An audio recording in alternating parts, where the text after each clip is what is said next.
Boa noite, irmãos. Boa noite. Saúdo vocês na graça e na paz do nosso Senhor Jesus e confesso para vocês que é um prazer muito grande estar aqui com vocês, mas adianto que não escolheria essa data, não apenas pelo que vocês estão imaginando, vocês sabem que eu gosto de futebol, mas principalmente porque hoje às 6:30 da manhã Deus já me levantou da cama para orar pela nossa programação. Às 8:30 a gente estava saindo de casa, às 9 estávamos na igreja e só saímos da igreja às 2 da tarde, né? Então coincidiu de ser um dia com alguns conflitos, mas isso também é importante porque prova a gente, né? E seguramente se você está aqui é porque você venceu algumas provas, né? Talvez a comodidade, a preguiça, o conforto do sofá e a proposta que estava na pauta para hoje à noite, e você está aqui. Parabéns por ter vencido essa prova. E esse é o nosso tema hoje, um caminho seguro em meio às provas da vida.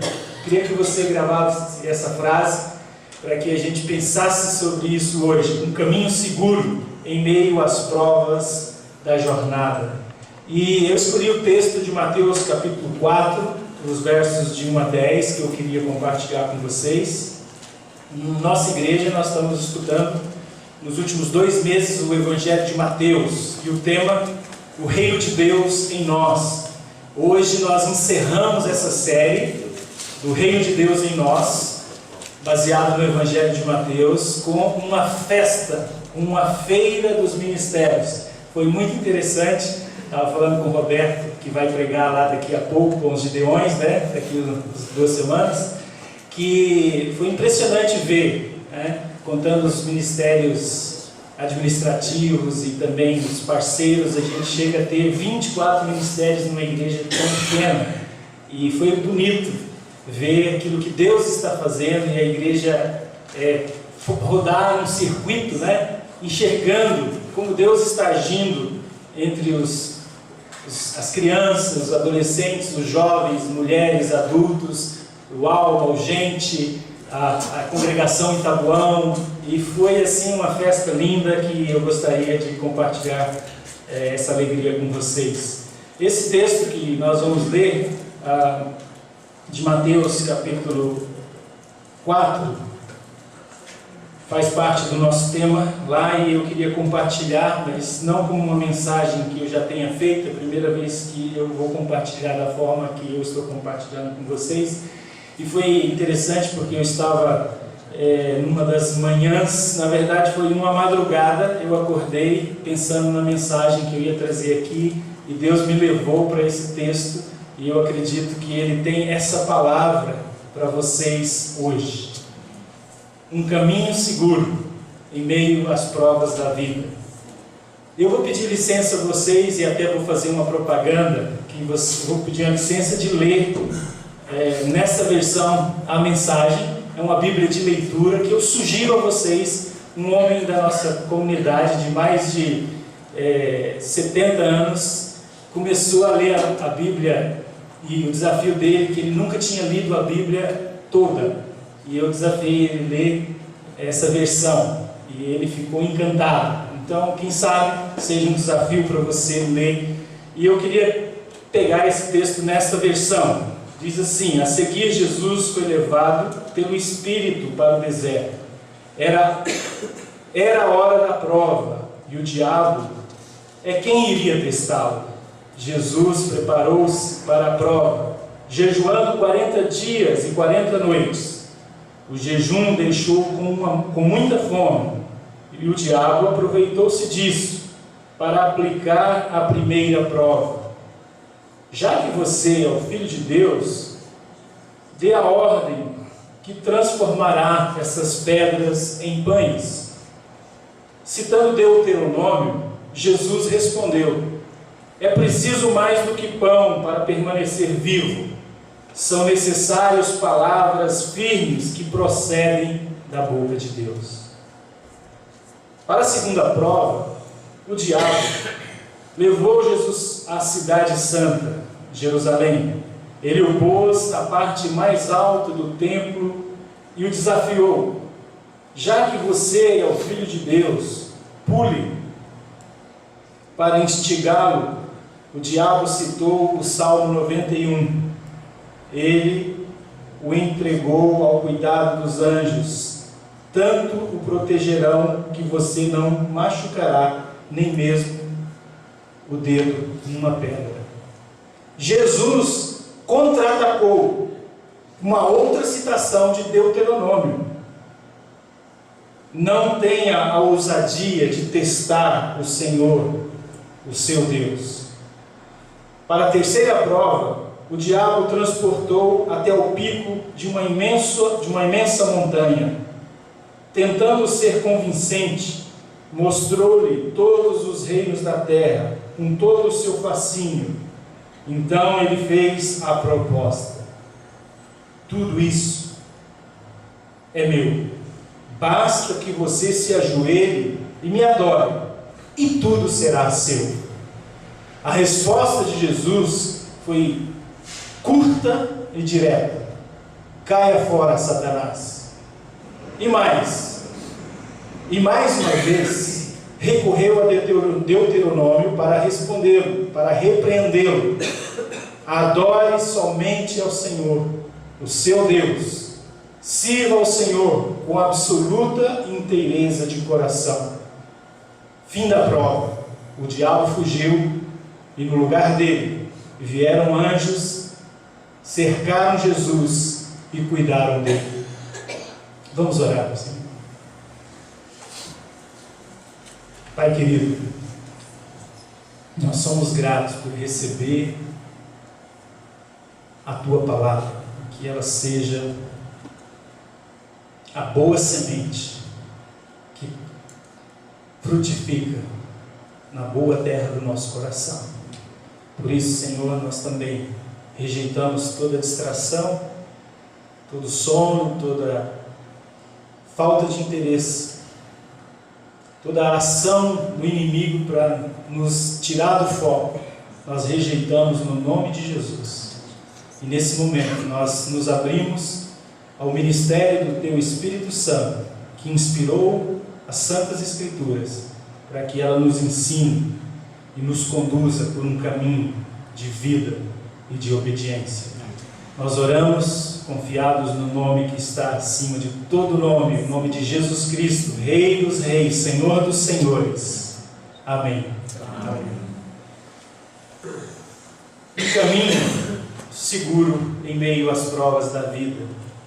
Quantas provas você tem passado nos últimos tempos? Pode ser uma situação de enfermidade na família, um relacionamento quebrado, uma mudança inesperada. Vem uma tempestade de repente, e a tempestade é uma das coisas mais certas da existência humana. Um dia o vento sopra, as ondas batem e vão testar onde está o nosso alicerce.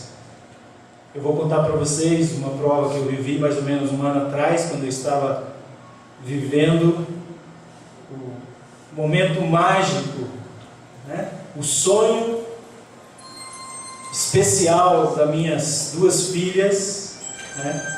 De ir à Disney.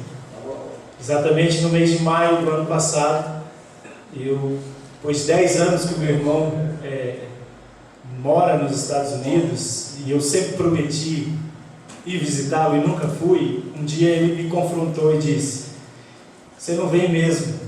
Você não comprou passagem? Lógico que você não vem. E eu disse: então eu vou comprar a passagem.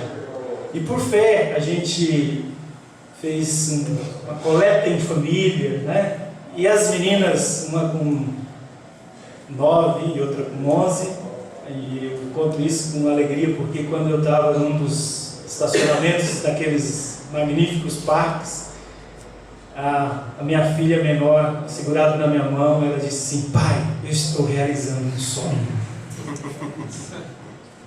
Pagou a viagem, né?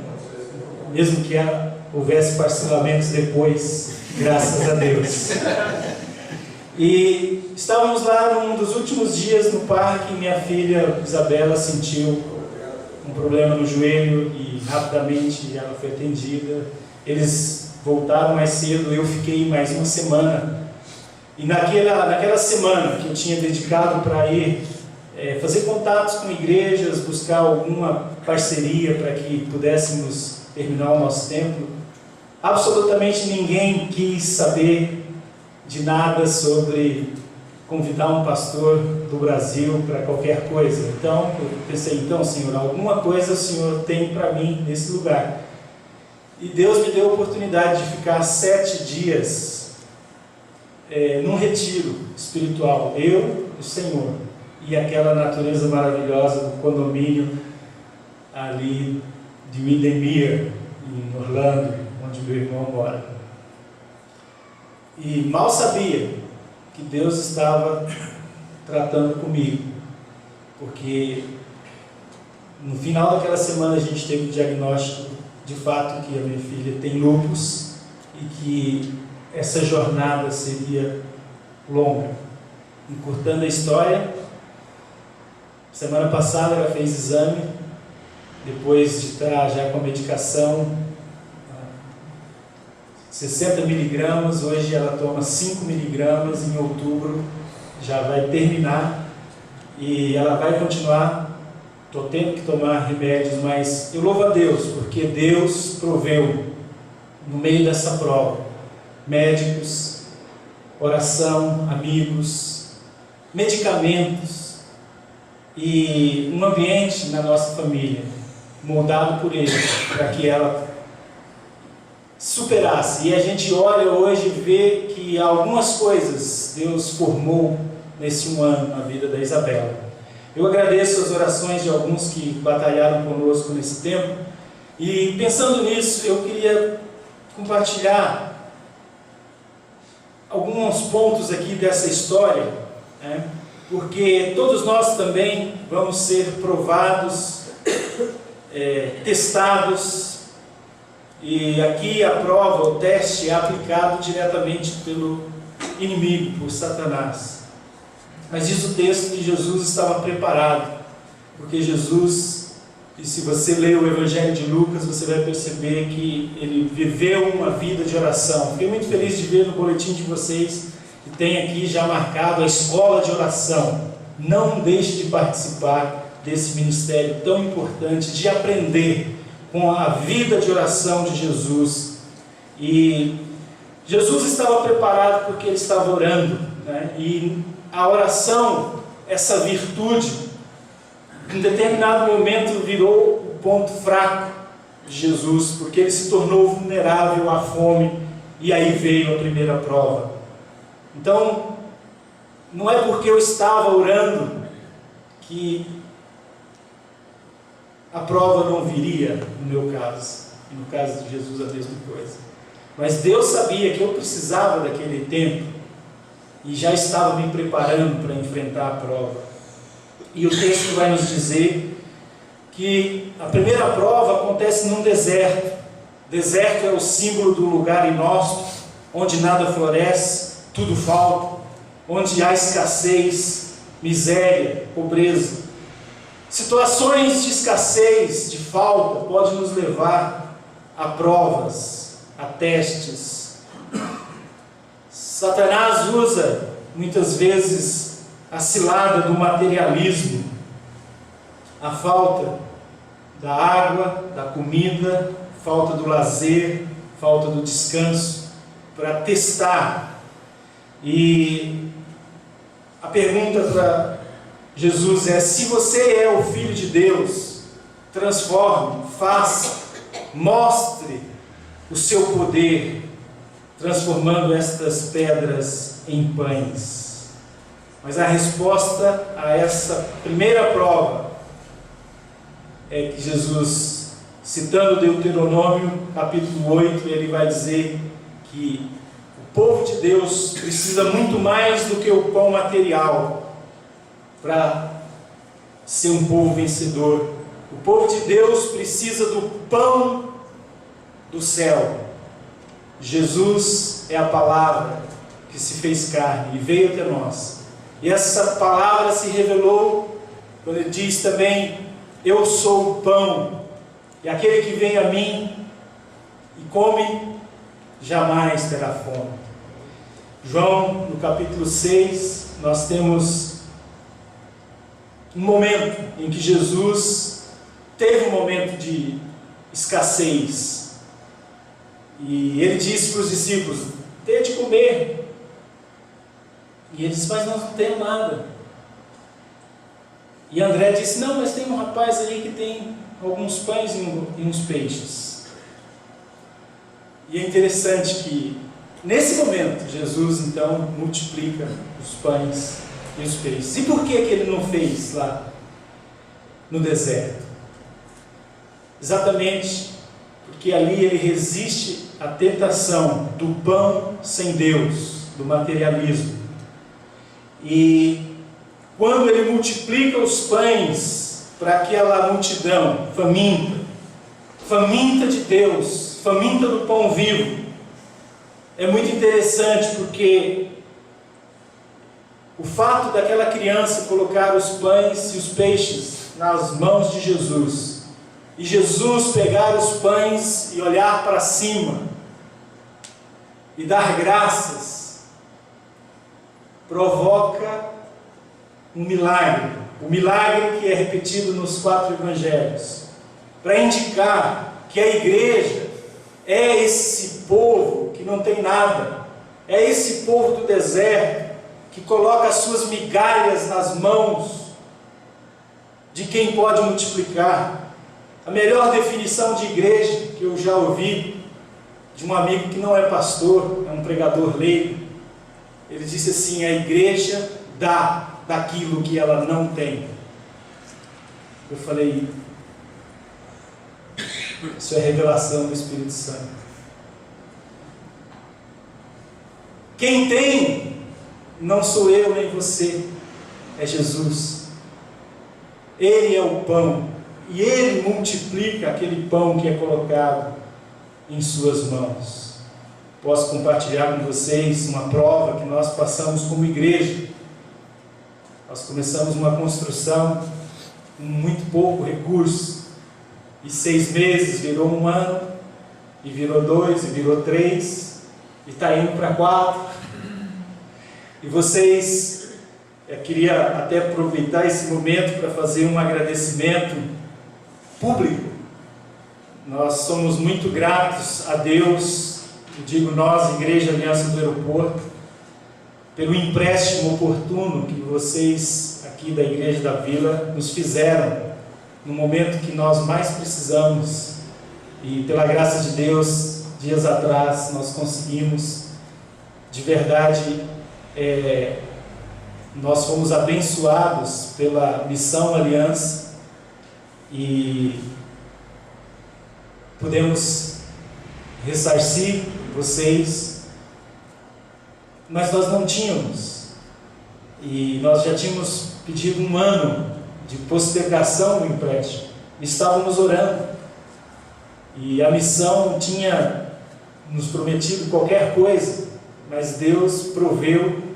E eu quero dizer hoje aqui, como um testemunho da graça de que Deus é o Deus que multiplica na hora certa, porque vocês estão acompanhando, nós temos 24 parcelas de 20 mil, que é o dobro do orçamento, e Deus nos proveu nesses meses, das 24 que nós nos comprometemos com aquela família que também foi um presente de Deus, nós já pagamos 12 e vamos pagar a 13ª agora no próximo mês, e temos ainda 11 meses pela frente, mas é esse Deus que faz multiplicar. Ele não cria do nada, Ele espera que a gente tire do nosso bolso ou da nossa bolsa os nossos poucos pães e peixes, porque é Ele que faz a multiplicação. É Ele que nos ensina a repartir, e eu dou graças a Deus porque vocês repartiram conosco. E tem repartido a parceria que nós temos juntos com o Alma, com o Gente 2013. Como é que duas outras igrejas apoiando, poderiam levantar R$35 mil em tempos de hoje para fazer um encontro? Vocês podem explicar isso? A não ser um Deus como nós? Eu queria animar vocês a confiar no Senhor que provê o pão, e que o pouco que nós temos podemos repartir sim, porque o Senhor disse: é melhor dar do que receber. E quando damos, nós somos surpreendidos com a provisão dele. O pão sem Deus não satisfaz, não dura. Lembra dos manás que eram guardados para o dia seguinte? O que acontecia? Apodrecia.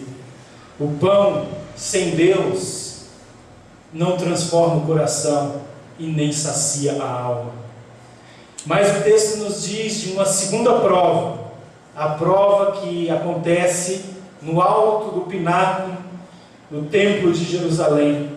O templo era o lugar da presença de Deus, e Jerusalém simbolizava a presença de Deus na terra. E se Deus nos testa na escassez do deserto, Deus também nos testa no alto da prosperidade e da abundância. E esse texto é interessante porque a versão do Eugene Peterson aqui nos dá assim uma clareza que eu por isso li para vocês, mas a verdade aqui é que Satanás propôs, de novo perguntando se ele era de fato o Filho de Deus, um desafio. E diz o texto que o desafio foi uma provocação que foi instigada com um texto das Escrituras, do Salmo 91, tão aberto e tão presente como amuleto, muitas vezes nas salas ou nos quartos de muitos religiosos, mas que não faz muita diferença, porque é apenas um símbolo ou um sincretismo. E ele disse: se você é o Filho de Deus, pule, os anjos vão proteger você. E a questão que estava em pauta era a questão da proteção e do prestígio sem Deus para o poder ser usado em benefício próprio. E a resposta de Jesus Cristo foi um contra-ataque, né? Vocês conhecem bem de futebol. Quando um time é atacado, a arma é o contra-ataque, e pode ser mortal. No caso aqui, Jesus contra-atacou. De novo, com a citação de Deuteronômio, da lei de Moisés.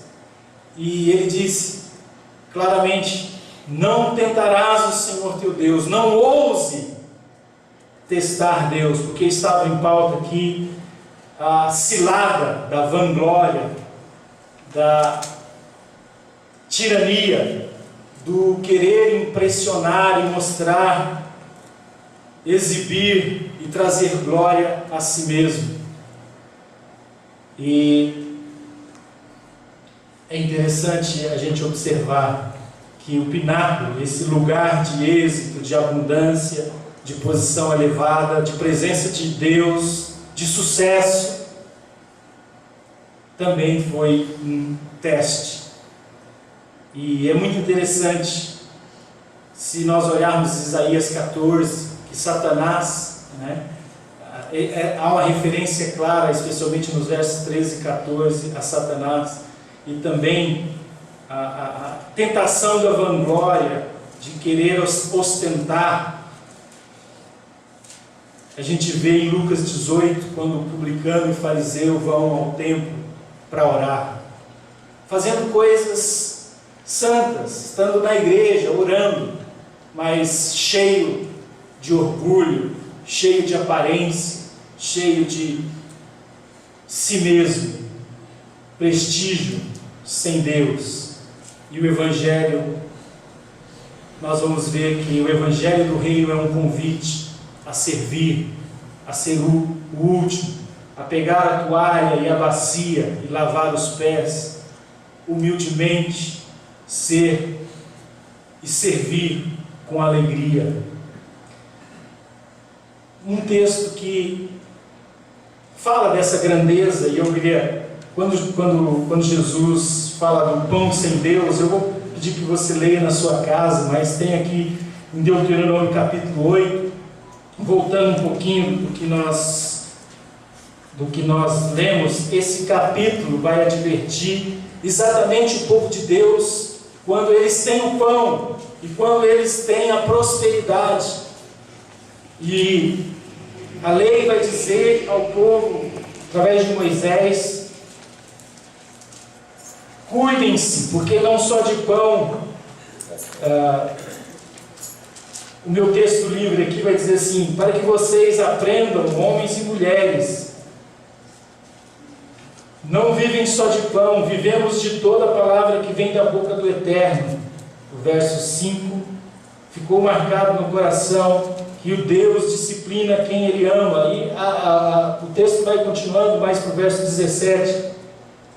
E a advertência contra a melhora do padrão de vida, contra o orgulho de terem o maná, de serem abençoados. O verso 17 diz assim: se cada um de vocês começar a pensar assim: fui eu que conquistei tudo isso, eu fiz tudo sozinho, eu sou rico e tudo é meu. Ora, pensem bem, lembrem-se de que foi o Eterno que deu a vocês forças para que produzissem toda essa riqueza, confirmando assim a aliança que Ele firmou com seus antepassados, como hoje se vê. Se vocês esquecerem do Eterno, o seu Deus, e começarem a se envolver com outros deuses, servindo e adorando-os, e os adorando, estou registrando desde já esta advertência: esse será o fim de vocês. Isso mesmo, destruição. Vocês irão caminhar para a destruição, a mesma perdição que experimentaram as nações que o Eterno está destruindo diante de vocês. Perdição porque vocês não obedecem à voz do Eterno, o seu Deus. Há uma advertência clara aqui: a ostentação, ao perigo que há, os períodos de fartura e a busca do poder ou do prestígio sem Deus. Eu não sei você, mas quando a gente vê o brasileiro indo às ruas protestar, a minha pergunta é: será que nós estamos indo protestar para que haja o suficiente para todos, ou eu estou indo protestar em proveito próprio? Porque se o povo espanhol saiu às ruas porque eles tinham um padrão e esse padrão foi abaixo, o brasileiro percebeu que o materialismo, a riqueza traz privilégios, e não estamos contentes apenas com o que temos, nós queremos mais.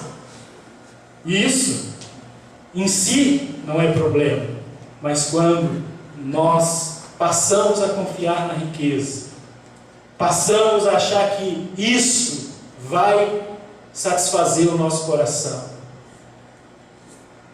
quando não nos preocupamos com o pobre, com a viúva, com o órfão, nós estamos equivocados.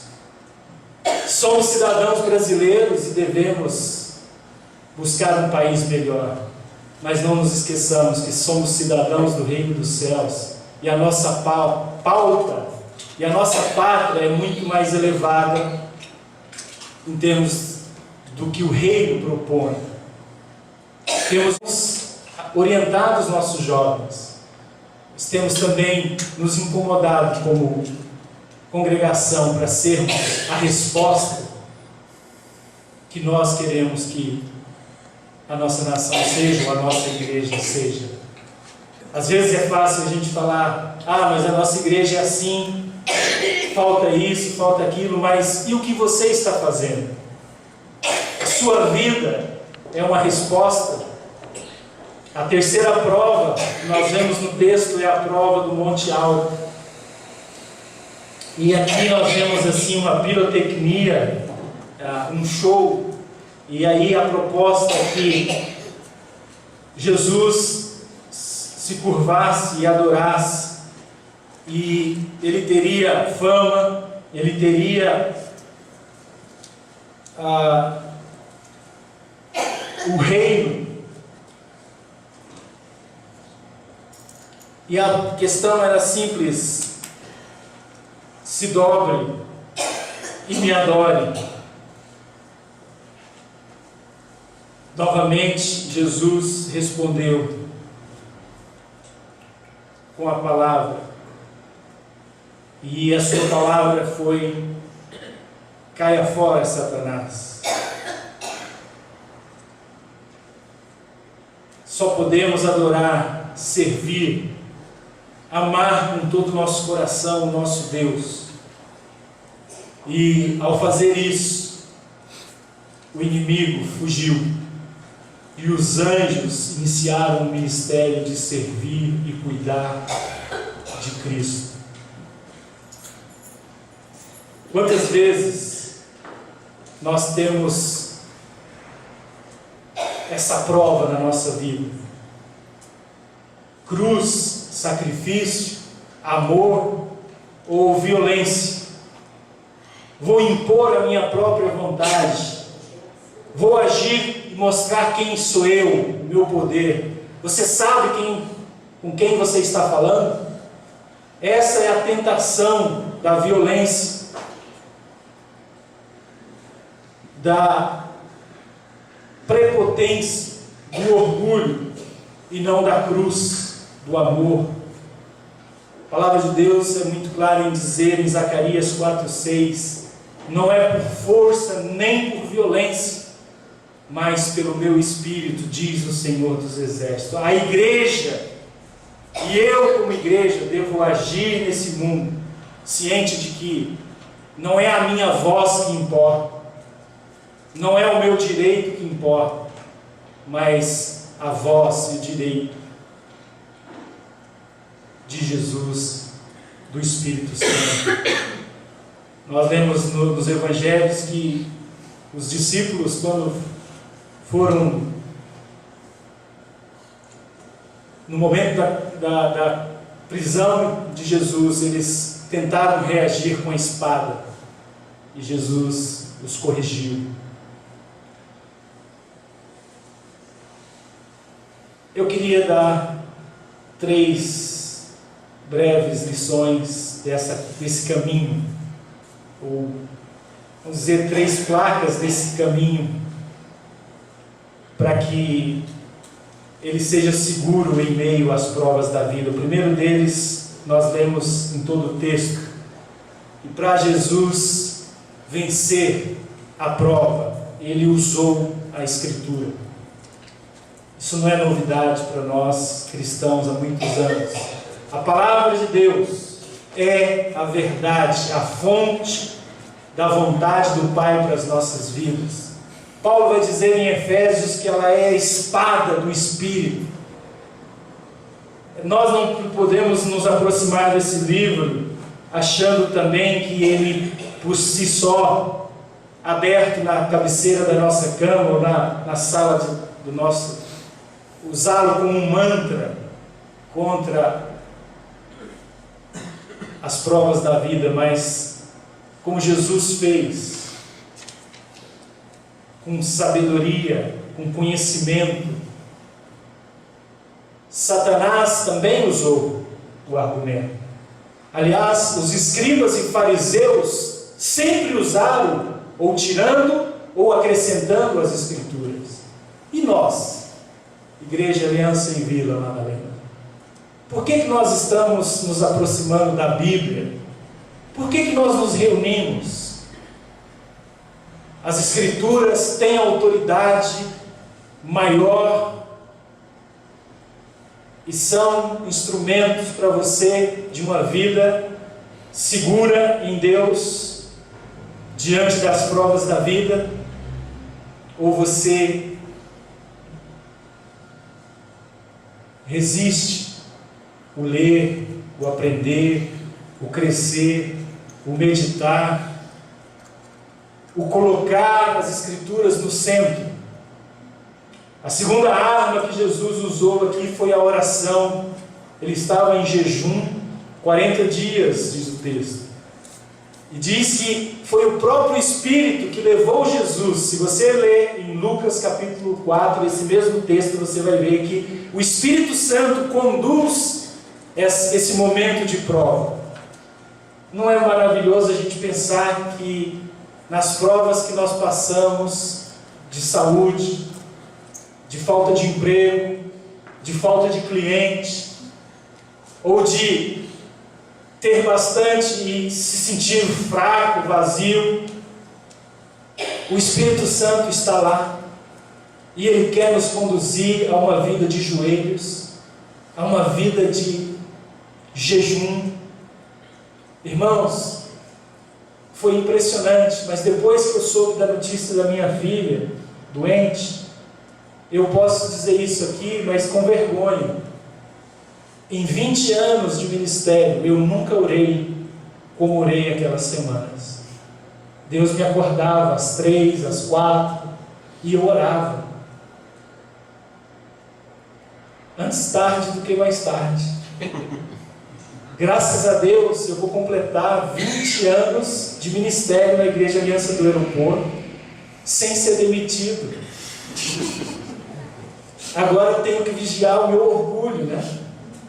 Porque a tentação é dizer assim, certo, eu tenho faço alguma coisa boa, né?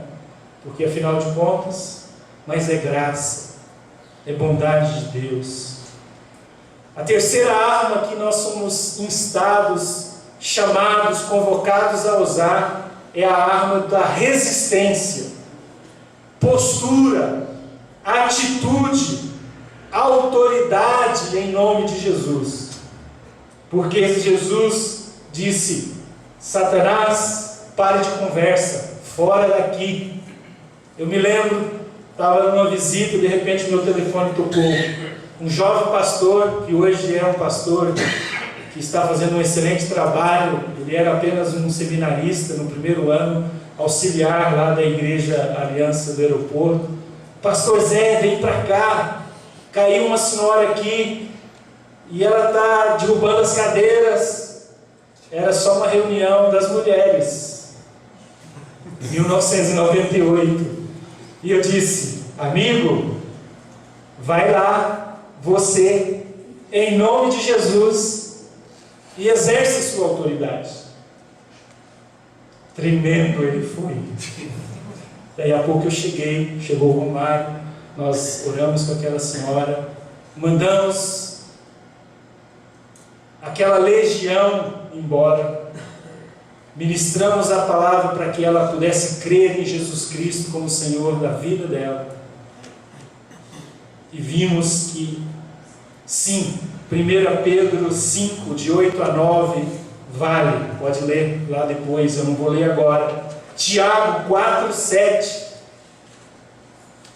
resistir a Satanás e ele fugirá de vós. Resista, tome posição, e o pecado não terá vez na sua vida. Você tem a autoridade da palavra, do Espírito Santo e da igreja para ser vitorioso e trilhar um caminho seguro em meio às provas da vida. Vamos orar? Pai, muito obrigado, porque é o Senhor o nosso pastor e nada nos faltará. Aleluia. Obrigado porque Satanás, ele intenta e ele é como um leão, mas ele não é o leão da tribo de Judá. Obrigado, Jesus Cristo, Cordeiro de Deus, que tira o pecado do mundo. Obrigado, Jesus, humilde, servo, que nos ensina o caminho da humildade e do serviço. Obrigado, Pai, pela Igreja Aliança da Vila. Eu oro que o Senhor derrame da sua bondosa graça, da sua autoridade, da sua dependência do Espírito Santo, Pai, e da Tua Palavra, para que essa comunidade e esses irmãos aqui possam trilhar um caminho seguro, mesmo diante das provas da vida. Nós te agradecemos porque o Senhor está conosco, e o Senhor conosco é o suficiente. Louvado seja o Teu nome. Amém.